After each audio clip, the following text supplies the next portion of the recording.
ऐसा ही आज अगर आप थोड़े दिन पहले देखेंगे तो फरवरी माह में नागपुर शहर प्रोएक्टिव होके हमने सैटरडे संडे के लॉकडाउन चालू करे थे।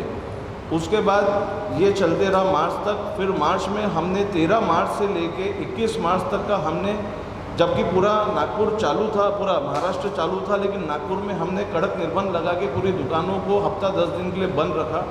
और फिर 4 अप्रैल से संपूर्ण महाराष्ट्र लॉकडाउन में चले गया, जिसका परिणाम ये हुआ कि नागपुर शहर तकरीबन 1.5 महीने पहले से लॉकडाउन में चला गया।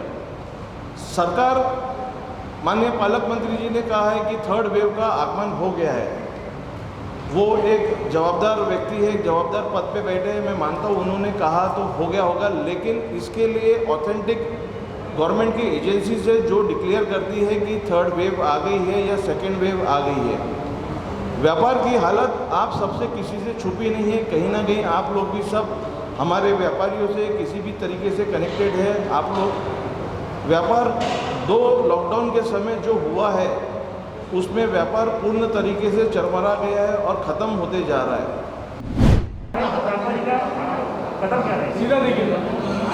जो हमारे माननीय पालक मंत्री जी ने 2 दिन पहले व्यापारियों लॉकडाउन के संकेत दिए, जिसमें दुकानों का समय 4 बजे तक और रेस्टोरेंट का समय 8 बजे तक, अगर ये लगता है तो सबसे पहले हमको ये मान्य नहीं है। और अगर ये ऑर्डर लागू होता है तो उसके लिए अगर आंदोलन करना पड़ेगा तो Nag Vidarbha chamber of commerce आंदोलन भी करेगा।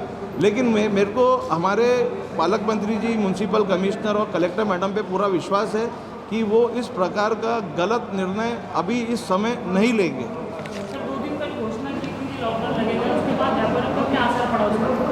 2 दिन पहले जो घोषणा हुई उसके बाद व्यापारी समाज में तहलका मच गया।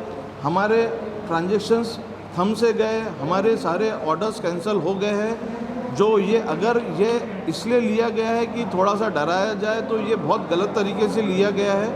इस पूरा की पूरा व्यापार जगत अभी असमंजस की स्थिति में है।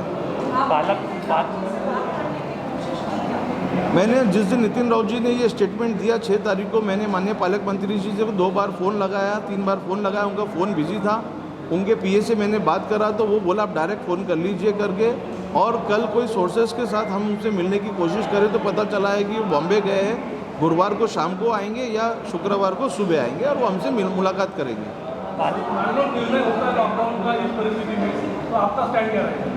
अगर निर्णय होता है लॉकडाउन का इस परिस्थिति में, जो आज नागपुर के केसेस है 10, 12, 15 केसेस आ रहे हैं, इस परिस्थिति में होता है तो हम सारे एसोसिएशन से बात कर आगे निर्णय लेंगे। हो सकता है हमको आंदोलन करना पड़े, हो सकेगा रास्ते पे आना पड़ेगा, तो अपने हक के लिए रास्ते पे आएंगे। लेकिन मैं बार बार ये आपको बताना चाहता हूँ कि मेरे पालक मंत्री पे पूरा विश्वास है, वो इस प्रकार का गैर वाजबी कोई भी डिसीजन नहीं लेंगे। पालक मंत्री ने कहा है कि जिस तरह से कोरोना बढ़ रहा है ऐसे में लॉकडाउन लगाना पड़ेगा, पाबंदियां लगाना पड़ेगा, लेकिन आप लोग मना कर रहे थे, तो बीच का रास्ता क्या निकलता है? आप लोग क्या उनको प्लान देने वाले, किस तरह से लगाया जाए लॉकडाउन? 1 घंटा 2 घंटा, ऐसा क्या प्लान है आपके पास?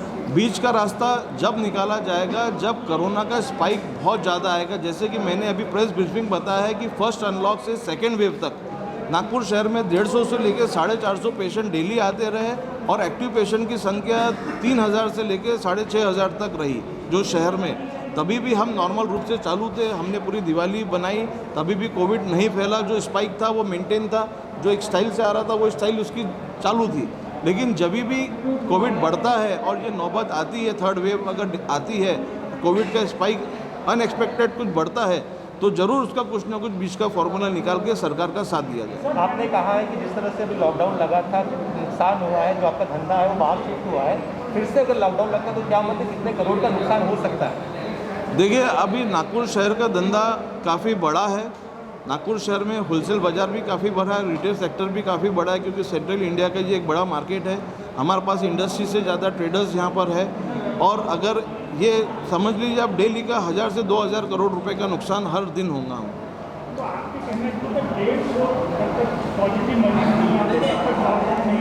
हमारा बिल्कुल ऐसा कहना नहीं है। हमारा कहना है कि जब ये एक स्पाइक दिखेगा, जैसे कल जो 18 पेशेंट आए उसमें 11 एक ही जगह के थे, जो परसों थे वो परसों जो आए थे उसमें से 4 एक फैमिली के थे और 2-2 करके एक ही सोसाइटी के 4 मरीज थे। और सरकार ने जो एक साइंटिफिक फार्मूला अपना 4 लेवल का जो 4 जून को ऑर्डर दिया था, जो कि 7 जून से लागू था 5 लेवल का, उसके मुताबिक भी जब तक 5% तक पॉजिटिविटी रेट नहीं आता, किसी भी प्रकार की लॉकडाउन करने की ज़रूरत नहीं है। अगर हम अभी भी हफ्ता भर का ग्राफ देखेंगे तो तकरीबन 0.22% हमारा पॉजिटिविटी रेट है, जो कि अपने आप में कम है। अभी जो ये पेंडेमिक है कि एंडेमिक है हम बोल नहीं सकते, ये सिचुएशन आगे भी चलेंगी, तो जब तक व्यापार चल सकता है उसको सुचारू रूप से चलने देना चाहिए। और जब ज़रूरत आएंगी तो बिल्कुल हम लोग सरकार का साथ देंगे, और हमने पहले भी दिया है, पहले भी लॉकडाउन हम व्यापारी, नागपुर की जनता सब ने मिलकर सफल करा है। आप सबका भी उसमें काफ़ी सहयोग रहा। वो आंकड़ा क्या है जो आप मान रहे हैं कि